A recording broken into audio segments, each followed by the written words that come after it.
Hello friend, welcome to my channel full concept tutorial में। देखिए class 10 का science का क्वेश्चन है। पहला प्रश्न यहाँ पर क्या है, सबसे कठोर प्राकृतिक पदार्थ कौन है। देखिए सबसे कठोर कौन हो जाएगा, यहाँ पर हीरा हो जाएगा। हीरा इसका बी नंबर करेक्ट आंसर। देखिए आप पूछेगा कि किस धातु को चाकू से काटा जाता है, तो याद रखिएगा सोडियम इसका परफेक्ट आंसर होगा। लेकिन तीनों मुलायम धातु हैं, याद रखिए। लेकिन ये सोडियम को चाकू से काटा जाता है। आप देखिए सबसे अधिक क्रियाशील धातु कौन हो जाएगा, यहाँ पर पोटेशियम हो जाएगा। लेकिन उसके बाद हो जाएगा सोडियम हो जाएगी। याद रखिए सबसे अधिक क्रियाशील धातु कौन है, पोटेशियम। उसके बाद क्या हो जाएगा, सोडियम हो जाएगा। यहाँ पर आगे क्वेश्चन मिलेगा। देखिए इनमें से कौन अधातु होते हुए चमकीला होता है। देखिए अधातु होते हुए भी चमकीला होता है, तो याद रखिएगा ये क्या हो जाएगा, यहाँ पर आयोडीन हो जाएगा। लेकिन ब्रोमीन क्या है, ये कमरे के ताप पर क्या है, द्रव अवस्था में रहता है। लेकिन ये भी अधातु है, ये भी अधातु है, लेकिन ये क्या है, द्रव अवस्था में रहता है। याद रखिएगा। अब पूछेगा कौन सा धातु है जो कमरे के ताप पर द्रव अवस्था में, धातु पूछेगा तो याद रखिएगा पारा। अधातु पूछेगा तो ब्रोमीन। याद रखिए ये दोनों इंपॉर्टेंट क्वेश्चन है। याद रखिए चमकीला धातु यहाँ पर कौन हो जाएगा, आयोडीन हो जाएगा।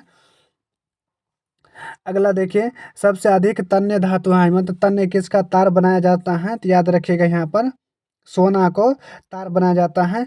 यानी 1 ग्राम सोना से 2 किलोमीटर तक तार बनाया जाता है सोना को। याद रखिएगा सबसे अधिक क्रियाशील धातु सबसे मतलब बिजली का सुचालक धातु कौन हो जाएगा, यहाँ पर चांदी हो जाएगा। याद रखिएगा। लेकिन इसका करेक्ट आंसर सोना है। अगला देखिए धातु को पतले तार के रूप में खींचा जाता है, उसे कहते हैं। देखिए पतले तार बोलेंगे तो तार से हो जाएगा तन्यता। याद रखिएगा तार बनाया उसे तन्यता कहते हैं। अगर चादर बनाया जाता है पतले तो उसको आघात वर्गीयता कहते हैं। तो इसका हो जाएगा बी नंबर करेक्ट आंसर हो जाएगा। अगला देखिए अपने अपने शुद्ध रूप में धातु की सतह होती है, तो अपने शुद्ध रूप में धातु की सतह कैसे होती है, तो याद रखिएगा कैसा होता है, चमकीला होता है। इसका ए नंबर करेक्ट आंसर हो जाएगा। अगला क्वेश्चन देखिए यहाँ पर किस रासायनिक अभिक्रिया को गर्म करने प्लास्ट ऑफ पेरिस को प्राप्त किया जाता है, तो याद रखिएगा जिप्सम को अगर गर्म करते हैं तो क्या मिलेगा, प्लास्ट ऑफ पेरिस मिलेगा। यहाँ पर इसका बी नंबर करेक्ट आंसर हो जाएगा। अगला देखिए कमरे के ताप पर गर्म मरकरी धातु किस अवस्था, मरकरी कहते हैं या पारा कहिए, पारा को Hg होता है फॉर्मूला, इसको पारा बोलते हैं। किस अवस्था में रहते हैं, तो कमरे का ताप याद रखें द्रव अवस्था में रहता है। इसका बी नंबर करेक्ट आंसर हो जाएगा।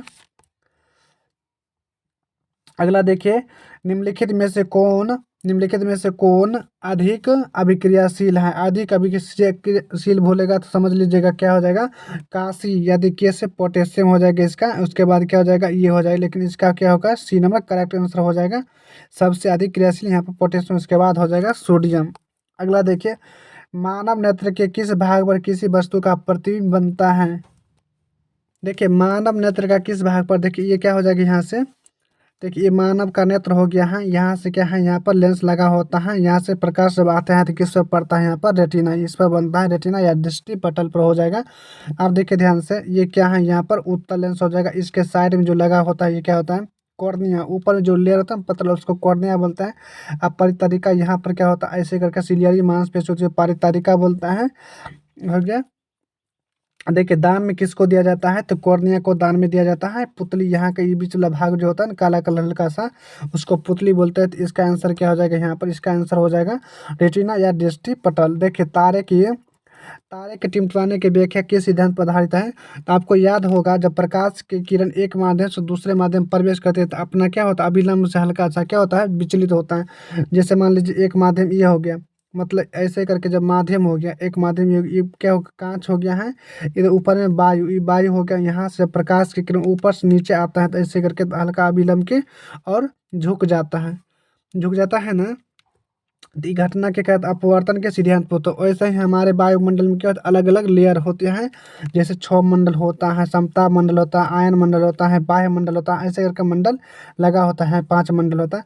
जब इसमें मतलब तारे के जब प्रकाश ऐसे करके आता है ना, ऐसे करके हल्का करता है ना, ऐसे ऐसे करके यहाँ पर हमको प्रतीत होता है। मतलब रियली में यहाँ होना चाहिए, मतलब इधर से देख रहा है, इधर से व्यक्ति जब यहाँ से देखता है तो इसको लग रहा है यहाँ पर है, लेकिन रियली में कहाँ पर, यहाँ पर है। तो ऐसा दिख रहा है तो किसके वजह से हो रहा है, तो अपवर्तन की घटना के कारण हो रहा है। इसका ए नंबर करेक्ट आंसर हो जाएगा। अगला है नेत्र में किसी वस्तु का प्रतिबिंब बनता है। देखिए नेत्र में क्या होता है, किसी वस्तु का प्रतिबिंब क्या होता है, वास्तविक होता है। वास्तविक प्रतिबिंब हमेशा उल्टा होता है, उल्टा होता है और क्या होता है, वस्तु से छोटा। यहाँ पर क्या हो जाएगा, छोटा हो जाएगा। अब देखिए कैसे ये उल्टा होता है। देखिए एक हम क्या करते हैं, बॉक्स का वाला कैमरा लेते हैं, पिन होल कैमरा लेते हैं। यहाँ पर क्या है, छिद्र हो गया, यहाँ पर छिद्र है। यहाँ पर वस्तु हम रखते थे, तीर को रख दिए, यहाँ से ऐसे करके बनता है और इधर से बनता है। देखिए तो ये यहाँ देख रहे हैं, तो यानी यानी उल्टा हो रहा है, तो यानी वास्तविक हो जाएगा, छोटा हो जाएगा और इसका सी नंबर करेक्ट आंसर हो जाएगा। देखिए नेत्र लेंस की फोकस दूरी अधिक हो जाने पर कौन सा दृष्टि दोष होता है। देखिए नेत्र लेंस की फोकस दूरी अधिक हो जाने पर, देखिए नेत्र लेंस की फोकस दूरी किसको कहते हैं। देखिए अगर मोटा लेंस होता है, मोटा लेंस, तो क्या होता है, इसका ऐसे करके क्या होता है, इसका फोकस दूरी यहाँ पर है, इसका फोकस दूरी यहाँ पर है, हो गया ना। अब देखिए अगर देखें ना, इसको हम पतला करते हैं, तो पतला करते हैं तो इसका क्या हो जाएगा, दूर यहाँ पर हो जाएगा, नेत्र लेंस की फोकस दूरी क्या है, बढ़ गया ना। तो वैसे यहाँ पर ना आँख जो होता है, रेटिना वाला भाग है ना, ये रेटिना वाला भाग, ये क्या हो जाएगा, फोकस दूरी होता है। जब प्रकाश इधर से प्रवेश करता है, लेंस को पार करके इस पर टकराता है, इस पर टकरा करने नहीं टकराने के बाद क्या होता है, इधर आके टकरा जाता है, यहाँ टकरा जाता है। तो यहाँ पर क्या है, फोकस दूरी क्या होगा, दूर हो गया ना। मतलब इस लेंस का फोकस दूरी कहाँ चला गया, यहाँ पर चला है, तो इसलिए क्या हो, इसका फोकस दूरी दूर हो गया है। अब ये मतलब पतला लेंस होता है तो दूर हो जाता है, मोटा लेंस होता है तो नज़दीक हो जाता है। तो यहाँ पर पतला हो गया लेंस, इसलिए यहाँ पर दूर हो गया है। अब देखिए ध्यान से, जब रेटिना से क्या हो गया, यहाँ से दूर हो गया ना। देखिए रेटिना से ये क्या हो रहा है, यहाँ पर ये दूर हो गया, रेटिना से दूर हो गया ना, तो ये क्या है, दृष्टि दूर, दृष्टि दोष हो जाएगा। अब देखिए अगर निकट होता है रेटिना से, अगर अगर निकट होता है, यहाँ पर निकट, यहाँ से निकट होता है, निकट होता है तो निकट दृष्टि दोष हो जाता है। लेकिन फोकस दूरी क्या होगी, यहाँ पर दूर हो गया है, तो यहाँ पर दूर दृष्टि दोष होता है। अगर यही प्रकाश आके यहाँ करता है और ये यहाँ करता है, अगर दूर करता है तो दूर दृष्टि, निकट करता है तो निकट दृष्टि दोष होता है। आ गया होगा समझ में। अगला देखिए, श्वेत प्रकाश की किरण जब प्रकाश की प्रिज्म किसी प्रिज्म से होकर गुजरते हैं तो उसका रंग बीच मतलब किसका विचलित ज्यादा होता है। तो देखिए ध्यान से, ये प्रिज्म हो गया, ये क्या है, यहाँ पर ये प्रिज्म हो गया है। अब प्रिज्म से जब सूर्य का प्रकाश यहाँ से आता है, सूर्य का प्रकाश इसमें टकराता है, टकराने के बाद क्या 7 रंगों में बढ़ता है, 7 रंगों में जब बढ़ जाता है ऐसे करके,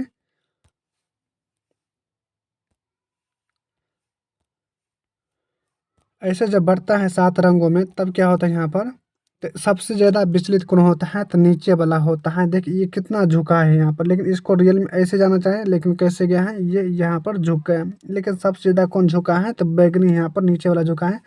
और देखिए सबसे कम कौन झुका है, तो रेड कम झुका है, रेड ला ये वाला रेड कम झुका है, तो इसका हो जाएगा बैगनी, हो जाएगा। विचलित सबसे ज़्यादा बैगनी होता है, और लेकिन कम से कम होता है तो लाल होता है, इसका बैगनी करेक्ट आंसर हो जाएगा। देखिए प्रकाश के किरण मतलब गमन करते हैं तो किस रेखा में करते हैं, तो याद रखिएगा ये सीधी रेखा में, तो हमेशा आपको याद होगा। अगला देखिए, प्रकाश का वेग न्यूनतम होता मतलब प्रकाश का वेग सबसे कम किस में होता है, सबसे कम किस में होता है। तो प्रकाश का वेग सबसे अधिक किस में होता है, कम होता है, तब क्या है, निर्वात में होता है, इसका ए नंबर करेक्ट आंसर हो जाएगा। अगला देखिए, मोटर गाड़ी के चालक के सामने में लगा होता है, तो याद रखिएगा कौन होता है, तो उत्तल दर्पण होता है, इसका सी नंबर करेक्ट आंसर हो जाएगा। हमारे हम लोग घर में कौन यूज करते हैं, समतल, याद रखिएगा। तकर बाद यहाँ पर अवतल दर्पण का हजमा के पास उपयोग होता है। अगला देखिए है, अवतल लेंस की क्षमता होती है, तो अवतल लेंस की क्षमता है, तो क्या होता है इसका, अवतल लेंस की क्षमता क्या हो जाएगा यहाँ पर। देखिए अवतल लेंस की क्षमता यहाँ पर ऋणात्मक धनात्मक दिया हुआ है। देखिए ध्यान से, पहले सबसे पहले लेंस को, ये क्या हो जाएगा, ये अवतल लेंस है, ये हो गया, प्रिंसिपल हो गया, प्रधान अक्ष हो गया, यहाँ पर है। अब जब प्रकाश की किरण इधर से इधर जाता है, इधर इधर जाता है, लेकिन रियली में लग रहा है कि ऊपर वाला जो प्रकाश जा रहा है तो यहाँ से आ रहा है, यहाँ से प्रकाश जब इधर जाता है तो इधर, तो यहाँ पर लग रहा है इधर आ रहा है। देखिए इधर से प्रकाश जा रहा है तो इधर वाला क्या हो जाएगा, इधर वाला सब निगेटिव हो जाएगा, इधर वाला क्या हो जाएगा, पॉजिटिव हो जाएगा, इधर वाला निगेटिव, इधर वाला पॉजिटिव हो जाएगा। तो यहाँ पर क्या हो जाएगा, ये इसका क्या है, यहाँ पर क्वेश्चन में क्या पूछा है, क्वेश्चन पूछा है कि अवतल लेंस की क्षमता होती है, तो अवतल लेंस की क्षमता क्या हो जाएगी यहाँ पर, क्या हो जाएगा, निगेटिव हो जाएगा। इसका ए नंबर करेक्ट आंसर हो जाएगा। अधिक उत्तल लेंस की क्षमता, उत्तल लेंस को कहते हैं, उत्तल लेंस को क्या कहते हैं, देखिए उत्तल लेंस में होता है क्या है, जब ऐसे करके उत्तल लेंस होता है, इधर से प्रकाश आता है, इधर से प्रकाश आता है, इधर से प्रकाश आता है, तो सब क्या होता है, एक बिंदु पर जाकर मिल जाता है। तो एक बिंदु पर मिलता है, उसको क्या कहते हैं, अभिसारी लेंस कहते हैं। अगर अवतल लेंस में देखिएगा तो क्या होता है, प्रकाश इधर से आता है, लेकिन यहाँ पे क्या होता है, विचलित हो जाता है, विचलित होता है ऐसे करके, यहाँ से निकल निकल के विचलित होता है। तो इसमें क्या होता है, ये हो जाएगा अप साइलेंस, मतलब क्या होता है, अप डाइवर्ट कर देता है पूरा पूरी प्रकाश को। अगर देखिए फोटोग्राफी कैमरा का भी दृश्य होता है, तो इसका उत्तल लेंस का बना होता है। इसका ए नंबर करेक्ट आंसर हो जाएगा। अगला देखिए यहाँ पर मैग्नीशियम पाया जाता है, तो मैग्नीशियम किस में होता है, तो क्लोरोफिल वर्णक में होता है, यानी इसका हो जाएगा ए नंबर करेक्ट आंसर हो जाएगा। क्लोरोफिल में होता है, मैग्नीशियम होता है। अगला देखिए, मानव हृदय में पाए जाते हैं, तो मानव हृदय में कितने व्यस्म होते हैं, तो 4 चैम्बर होते हैं। ऐसे करके जो हृदय होता है ना, मानव हृदय के जो हृदय होता है इधर, तो एगो चैम्बर इधर होता है, एगो यहाँ पर होता है, एगो यहाँ पर होता है, एगो यहाँ पर होता है। तो कितना चैम्बर होता है, 4 होता है, 4 व्यस्म होता है इसका। अगला है प्रकाश, प्रकाश संश्लेषण द्वारा किसकी प्राप्ति होती है, प्रकाश संश्लेषण द्वारा किसकी प्राप्ति होती है, ग्लूकोज की प्राप्ति होती है। देखिए प्रकाश संश्लेषण होता है क्या, CO2 होता है प्लस H2O लेता है, उसके रिएक्शन करता है, तो क्या निकलता है, C6H12O6, H12O6 प्लस O2 निकालता है, प्लस H2O निकाल देता है। आ गया समझ में। इसका ग्लूकोज की प्राप्ति, यहाँ पर ग्लूकोज मेनली क्या प्राप्ति, ग्लूकोज की प्राप्ति होती है। अगला देखिए, मत्स्य, मत्स्य का श्वसन अंग क्या होता है, तो याद रखिएगा मत्स्य का गिल्स हो जाएगा, याद रखिएगा। नाक किसी का नहीं होता है, फेफड़ा हम लोग का होता है। क्रिया हटाइए यहाँ से, इसका हो जाएगा सी नंबर। अगला हार्मोन स्रावित होता है, हार्मोन स्रावित कहाँ से होता है, तो याद रखिएगा अंतःस्रावी ग्रंथि से होता है। इसका ए नंबर करेक्ट आंसर हो जाएगा। देखिए ग्वाइटर या घेगा रोग पनपता है, तो किसकी कमी से होता है, ये आयोडीन की कमी से होता है, याद रखिएगा आयोडीन की कमी से। चीनी, यहाँ पर क्या है, चिनिया बीमारी होता है, उसको मधुमेह बोलता है, जिसमें इंसुलिन की कमी कारण होता है। रक्त की कमी कारण क्या होता है, एनीमिया हो जाता है। अगला देखिए यहाँ पर मानव डायलिस के थैली, तो डायलिस का थैली मतलब क्या होता है, जो हमारे शरीर में गंदगी पदार्थ होता है उसको बाहर निकालते हैं, तो किस में काम होता है, देखिए न्यूरॉन में नहीं होगा, यहाँ पर किसी में नहीं होगा, इसमें क्या होगा, नेफ्रॉन में ये काम करता है। इसका हो जाएगा नेफ्रॉन, ए नंबर हो जाएगा। अगला है निम्नलिखित में से कौन सा पादप हार्मोन है, देखिए इंसुलिन, इंसुलिन जो है ना हमारे लोग का है, मतलब मनुष्य का है। थायरॉक्स हमारे गले के पास होता है। एस्ट्रोजन ये भी हमारे क्या है, हमारे पास होता है। और देखिए यहाँ पर क्या साइटोकाइनिन जो है ना, यहाँ पर ये क्या होगा, ये पादप हार्मोन हो जाएगा। ये तीनों क्या है, मतलब क्या है, ये हार्मोन हमको मेल का या फीमेल का हो जाएगा। देखिए मुकुलन द्वारा प्रजनन किस में होता है, तो याद रखिए कि मुकुलन द्वारा किस में होता है, ईस्ट में होता है, अमीबा में विखंडन होता है। अगला देखिए, अगला है कि फूलों में नर प्रजनन अंग होता है, फूलों में नर प्रजनन अंग होता है, नर का पूछ रहा है यानी मेल का पूछ रहा है, पुरुष का यहाँ पे पुंकेसर हो जाएगा। अब बाकी सब क्या है यहाँ पर, ये हो जाएगा यहाँ पर फीमेल का हो जाएगा, स्त्री केसर हो जाएगा। अगला है मानव मादा निषेचन होता है, देखिए मानव मादा निषेचन कहाँ होता है, फेलोपियन ट्यूब होता है ना, वहाँ पर होता है गर्भाशय या फेलोपियन ट्यूब दिया होता है।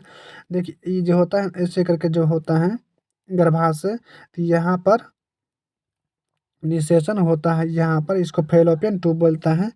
अगला देखिए यहाँ पर परागकोश में होता है, तो परागकोश में क्या होता है, परागकोश जो होता है ना, ये जैसे फूल होता है, यहाँ पर फूल होता है ऐसे करके, आप फूल पर ऊपर में जो होता है दाने जैसा होता है, इस पर लगा होता है, तो उसको क्या बोलते हैं, परागकण बोलते हैं, याद रखिएगा। अगला है यहाँ पर क्या है, गंगा नदी की लंबाई कितनी होते हैं, तो 2500 किलोमीटर होते हैं। इसका बी नंबर करेक्ट आंसर हो जाएगा। अगला दिया हुआ है कि अब उभयलिंगी, उभयलिंगी मतलब कि नहीं है, उभयलिंगी नहीं है यानी क्या है, उभयलिंगी मतलब केचुआ भी हो जाएगा यहाँ पर, कृमि हो जाएगा, हाइड्रा हो जाएगा, लेकिन मछली नहीं होगा, उभयलिंगी नहीं है।